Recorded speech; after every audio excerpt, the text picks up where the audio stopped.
Good morning, જય શ્રી કૃષ્ણ, જય યોગેશ્વર, જય સ્વામિનારાયણ. તો આજે છે ને બધા જ નાના ચિલ્ડ્રન શીખે, બધા નાના મોટા વહેલા ઉઠી ગયા છે ભાઈ, કેમ કે આજે મોટા વરાછામાં ભાઈ આજે સવારના 7 થી સાંજના બપોરના 2 વાગ્યા સુધી કાંક લાઇટનો કાપ રહેવાનો છે. પછી અહીંયા ફ્લેટમાં પાણીને બધું વહી જાય એટલે બધા છે ને વહેલા ઉઠીને અને નાહી ધોઈ લીધું છે. જો બધા તૈયાર થઈ ગયા છે અત્યારમાં. અને આજે ભાઈ નાસ્તામાં છે ભાઈ તળેલી રોટલી, અને આ બાજુ પપ્પા પણ નાસ્તો કરવા બેસી ગયા છે. અને આ બાજુ છે ને અમારા બધા માટે સ્વેટાઈ બનાવ્યા છે પૌવા. ચાલો હવે છે ને ફટાફટ નાસ્તો કરી લઈએ. અને આ બાજુ ભાઈ આદુબેન ઉઠી ગયા છે, પણ આજે આદુબેનને મનાવવા પડતા હોય. અને આ બાજુ જો ભાઈ મોર્નિંગ વ્યૂ ભાઈ ઉપરથી મોટા વરાછામાં ભાઈ આવી રીતનો કાંઈક હોય છે. ને આ લોકોએ છે ને ભાઈ સોલાર પેનલ બહુ મોટી ફિટ કરાવી દીધી છે.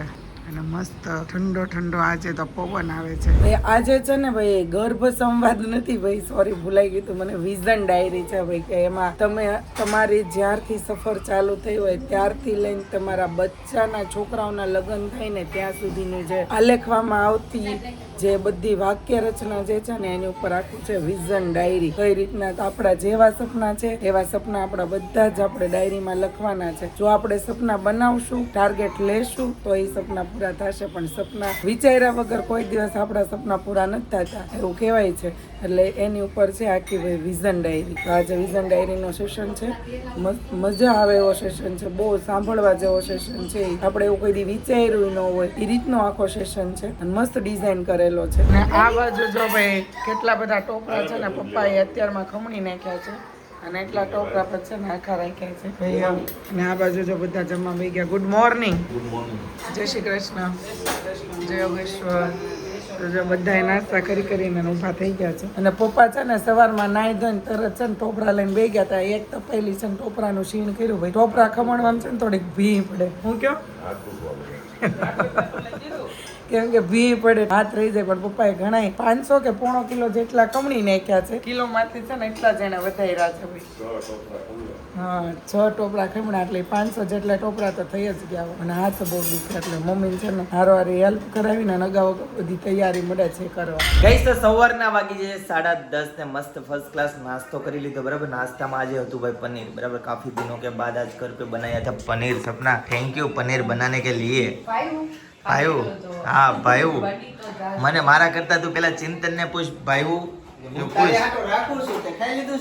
તો ખાઈ લીધું છે. એવું છે ભાઈ. પનીર બતાવી દે ચિંતન, વ્હાઈટ કો બતાવી દે. જોઈ લો ભાઈ, એકદમ છે ને ઘરે બનાવેલું પનીર. કેમ વધારે બન્યું એમ ને? સરસ ભાઈ, જે વિચાર્યું હતું એના કરતા ડબલ બન્યું. દૂધ સારું હોય. પપ્પા ચાખ્યું કે નહીં? એમ ને? તો હવે ડેઈલી ખાવાનું છે. હા સપના નોટેડ આપી દેવી ભાઈ. Noted, yes. લ્યો ભાઈ ખાઓ, મજા કરો હો. રોટલી આપો. અહીં રોટલી હવે ફિનિશ થઈ ગઈ છે ભાઈ. છે ભાઈ છે, નહીતર હમણાં. હા ચાલો ભાઈ. ભારત માતની તું આ જગતનો તાત છે, તું સર્વશક્તિમાન છે, કણ કણ પ્રકાશે તુજ થકી. ગઈસ તો હેતનભાઈ આવી ચૂક્યા છે ભાઈ આપણી ઘરે. ભાઈ જોરદાર. મામાના ઘરે હવે ગમતું નથી. ફાઇનલી આમ જો પાણી પીવે એ જોઈ લ્યો ભાઈ. આની સ્ટાઇલ જ અલગ હોય કઈ. હા, આ બધું છે ને મામાના ઘરે જઈને બધું શીખો. ऐसा कौन करता है? ऐसा कौन पानी पीता है? ऐसे कौन पानी पीता है? હેતંશ मैं पीता हूं मैं के. તો ભાઈ હેતંશભાઈ ફાઇનલી આવી ગયા છે. બરાબર છે, હમણાં પાછો વયો જવાનો છો તો હું કરવા આવ્યો ભાઈ? આખા મોટા વરાછામાં પાવર નથી ભાઈ. બોલો, પાણી વહી જવાનું હતું. હા, પેપરમાં તો મોટા વરાછામાં નહીં આવે પાવર એમ. તો હું આજનો શું પ્લાન છે? પહેલેથી પ્રી પ્લાનિંગ થી જ મારે આખું બાળકનું ડેવલપમેન્ટ કરવું છે, અને કર્યું પણ છેક સુધી કર્યું. મને છે ને ગયા વખતે મને પગ કળવાનું ને મારી એ તો બહુ જ સારી હતી. પ્લસ મને થોડુંક પગ કળવાનું ને એવો થોડોક ઇશ્યુ રહેતો. પણ આ વખતે મને બિલકુલ અત્યારે હાલની ઘડીમાં હું 4 વ્હીલ ને 2 વ્હીલ બંને ચલાવું છું. તો મારે બસ આ છેલ્લો વીક છે, પણ બધું જ હું કરી શકું છું. હાલની ઘડી લગી કામ પણ બધું જ કરી શકું. એવું નથી કે હું નથી કરી શકતી. કાલે સાંજે પણ બધાના ઢોસા પણ મેં બનાવ્યા. એટલે બધું જ કરી શકું છું એમ કે પોઝિટિવિટી કન્વર્ટ થાય એની લીધે આપણામાં છે ને શક્તિ પણ થોડીક વધી ગઈ એમ. તમારો અનુભવ કેવો રહ્યો ક્લાસનો? ક્લાસનો અનુભવ તો હવે કઈ રીતે વર્ણવું. મેં તમને કીધું તો ખરી કે આપણે જે નેગેટિવ હતું એને પોઝિટિવ હું તો થઈ, પણ સાથે સાથે મારી સાથે જે રહેવાવાળા લોકો હતા ને ઈ પણ લોકો થયા અને મોટિવેશન ઘણું આપણને આવું મળ્યું. તમારા ક્લાસ હું સાંભળું છું ને એની લીધેથી મને ઘણા એવું થાય કે ગમે ત્યાં ફંક્શન હોય આવી રીતે ગમે કંઈક હોય ને તો મને એમ થાય કે હું ત્યાં જઈને પહેલા હું પહોંચું ને હું જાણું ને હું જોઉં. જાણવાની ઈચ્છા થોડીક જિજ્ઞાસા વધી. ઓલું તો એમ થાય કે ભાઈ ત્યાં હું હશે, કાંઈ જવું નથી ભાઈ, હશે આપણે હું જાણીને ફાયદો. પણ અહીંયા આવ્યા ને એટલે એવું થયું કે નહીં, આપણી માટે નહીં પણ આવનારી પેઢી માટે આપણે કરવું જરૂરી છે. અને બીજું ઈ કે હું છે ને 3જા મહિનાની 6ઠા મહિનાની જે સોનોગ્રાફી કરવા જવાનું હોય ને, ઘણા લોકોને 2-2 થી 3 વખત બોલાવે ને તોય છે ને એ લોકોને બાળક હલતું ન હોય, ઊંધું થઈ ગયું હોય, ત્રાસું થઈ ગયું હોય તો એ લોકોને બહુ વેઇટ કરવો પડે અથવા તો બીજે દિવસે બોલાવે એવું કરવું પડે. પણ હું ત્યાં બેઠી હતી 6ઠા મહિનાની સોનોગ્રાફી કરાવી ગઈ ને ત્યારે 4 થી 5 લોકો અમે હતા. એમાંથી મારી એકની સોનોગ્રાફી ડોક્ટરે એવું કીધું કે તમે કે તમારું એકનું કે આ પહેલી વખત કે સક્સેસ ગયું છે કે એમ. ત્યારે મેં ડોક્ટરને એવું કીધું હતું કે ભાઈ હું ત્યારથી મારે આ સવારની સોનોગ્રાફીની અપોઇન્ટમેન્ટ લખી હતી ને ત્યારથી હું મેં કીધું ગર્ભ સંવાદ કરતી હતી કે આપણે આ જવાનું છે, તમે પોઝિશનમાં રહેજો, આજે તમારું બધું રિપોર્ટ બધા થવાના છે, વ્યવસ્થિત થાય, સ્કેન વ્યવસ્થિત થાય, એ રીતના તમે બધી પોઝિશન આપજો, જે કમાન્ડ ડોક્ટર કરે એ રીતના તમે કરજો. એ રીતના મેં બધો કમાન્ડ પણ મારે હું 15 થી 20 મિનિટમાં મારી આખી સોનોગ્રાફી પતાવીને હું બહાર નીકળી ગઈ. અરે ગર્ભ સંવાદની અસર તો છે જ, બરાબર. ગર્ભ સંવાદના ટોપિકમાં આટલું બધું ડિટેલમાં આટલામાં જ સમજાવવામાં આવે કે ખરેખર એની ઇફેક્ટ તમારા મન પર, શરીર પર અને આવનાર બાળકના જીવન પર પડે છે. Thank you so much. આવજો, તમને અમે હંમેશા યાદ કરશું. હવે 3જો બેબી પ્લાન તો નથી આજે લાસ્ટ પણ અમારા હજી માં દેરાણી બાકી છે ને, એ આવશે ત્યારે એની સાથે જે કઈ ફંક્શન હશે, આઉટડોર એક્ટિવિટી હશે ત્યારે હું ચોક્કસ ને જરૂર આવીશ. પાક્કું પાક્કું. ગઈસ તો બપોરના વાગી ગયા છે 1. અત્યારે છે ને ભાઈ પિનલને બતાવવા ગયા હતા, ડોક્ટરે એવું કીધું હવે છે ને ફૂલ એન્ડિંગનો ટાઈમ છે ભાઈ, ગમે ત્યારે છે ને ભાઈ શું કેવું એડમિટ થવું પડે એવું કીધું છે ડોક્ટર. એટલે હવે છે ને ફૂલ કાળજી રાખવાની છે, બરાબર છે. તો કે ગમે ત્યારે 27 તારીખ બતાવવાની આપી છે, 27 તારીખ બતાવવાની આપી છે, પણ 6ઠા મહિનામાં આપી છે.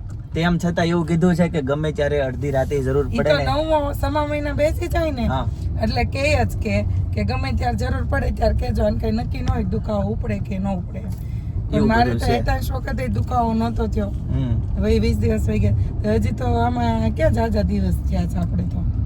તેમ છતાં ભાઈ અત્યારે છે ને કાળજી રાખવાનું કીધું છે ડોક્ટરને બતાવવા ગયા હતા, બરાબર. તો ચાલો ભાઈ, તમે અત્યારે ક્લાસનો લાસ્ટ ડે જોયો છે, લાસ્ટ ડે હતા ને આજે last. એકદમ ફાઇનલ લાસ્ટ ડે કે હજી એક છે ના ના ના પૂરું ને? ચલો દિવસ ભાઈ ફાઇનલી તો લાસ્ટ સેશન પૂરું કરી દીધું છે, બરાબર. અને બતાવવા કાલે આવવાનું હતું હા પણ આજે મારો ક્લાસ હતો કે નહીં તો હરોર મેં આ બાજુ આવું છું ને તો હરોર એક તો કામ 2 કામ પતાવી દો, પછી કાલે મારે પાછું મોટા વરાછાથી અહીંયા પાછું આવવું નહીં. નહીં તો આવું કંઈક છે, બરાબર. અને હેતાંશ હેતાંશ આજે ભાઈ પપ્પા પાસે છે. યસ, હજી હેતાંશ છે ને મારી પાસે રોકાણો છે, આજે આખો દિવસ મારી પાસે રહેશે ને સાંજે ભાઈ રાજશૈલીમાં છે ને જમવા જવાનું છે. ત્યાં કોને ત્યાં જવાનું છે? ભોલાભાઈ ને ઘરે. ભોલાભાઈ ને ત્યાં જવાનું છે ભાઈ, બરાબર. એને જમવાનું કર્યું છે ત્યાં, તો સાંજે ત્યાં મળીશું, બરાબર. ચાલો તો હવે હું અહીંયા ઉતરી જાઉં, ગાડી સોંપી દઉં પિનલને, બરાબર. અને હું ને હેતાંશ આજે એકલા બાતતા નહીં હો. ગાઈસ તો બપોરના વાગી ગયા છે 1:15, બરાબર. ફાઇનલી ઘરે પહોંચી ગયો. આજે બા નથી અહીં જમતા, ખાલી દાદા જ જમે છે. એમ કેમ મમ્મી? બા ગયા એમ પિયર. એવું જ છે, બા મળવા ગયા. પિયરનો સિલસિલો આટલી ઉંમર સુધી હાલે છે અમને. એ તો હાયલા જ રાખે એવું છે ભાઈ. રોટલી બને છે આ બાજુ, બરાબર. શાક છે હોય મમ્મી? શાક હા શાક તો છે બહુ સારું. ભાઈ શાક બહુ સારું છે ભાઈ. શાક બતાવી દો પપ્પા, હેનું શાક હોય? પનીર છે, ઘરનું પનીર. ઘરનું પનીર ભાઈ. સવારે આવ્યું તો એ પનીર ભાઈ સરસ. લ્યો ચાલો, પનીરનું શાક હોય. શું બને છે? એક્ઝેક્ટ નામ શું છે ભાઈ આનું? શાહી પનીરનું સબ્જી હોય ભાઈ. ચિંતન શું કેવું તારું? ઘરે જાતે પનીર બનાવ્યું હા અને બાકી બધો સામાન એ જાતે ઘરનો જ એમ ને? છે, જોઈએ શાહી પનીર. આજે કઈ નથી લેવાનું ચેલેન્જ બેલેન્જ એવું કઈ કે આમ? આજે કાંઈ નહીં ને? નથી. બા નથી ને મારે બા કળવા નથી છે. ને? કાંઈ વાંધો નહીં, ચાલો મસ્ત ફર્સ્ટ ક્લાસ જમી લઈએ ભાઈ. આજે જમવામાં છે શાહી પનીર, બરાબર. આજે શાહી જમણવાર છે. શાહી રજવાડી પનીર. ઓરિજિનલ રજવાડી ગઢવાલ એમ કહેવાય ને એ ટાઈપનું. બરાબર, ચાલો મસ્ત. જો મને અત્યારે છે ને પેંડા દેખાય છે ભાઈ, પેંડા આવી ગયા છે. હેતાંશ છે ને ભાઈ પેંડા લેવડાવ્યા. બરાબર ને હેતાંશ જમી લીધું કે બાકી છે? ઓકે જી, ચાલો તો જમી લઈએ મસ્ત ફર્સ્ટ ક્લાસ. પિનલે મમ્મી ખાસ ભલામણ કરી છે હેતાંશને જમાડી દેજો અને એની હારે બાંધતા નહીં. શું કેવું તમારું હવે? એમ ને? હાલો ભાઈ, સરસ, ચાલો ગુડ. ગાઈસ ફાઇનલી ઘરે પહોંચી ગઈ છું અને હેતાંશભાઈ તો ત્યાં રોકાણા છે અને અહીંયા જો બધા મળ્યા છે ભાઈ જમવા બેસવા. જમી લીધું ચડતું પડતું અને આ બાજુ ભાઈ શ્વેતા કાલનું ખીરું જો એટલું વધ્યું હતું ને તો પેપર બનાવે છે.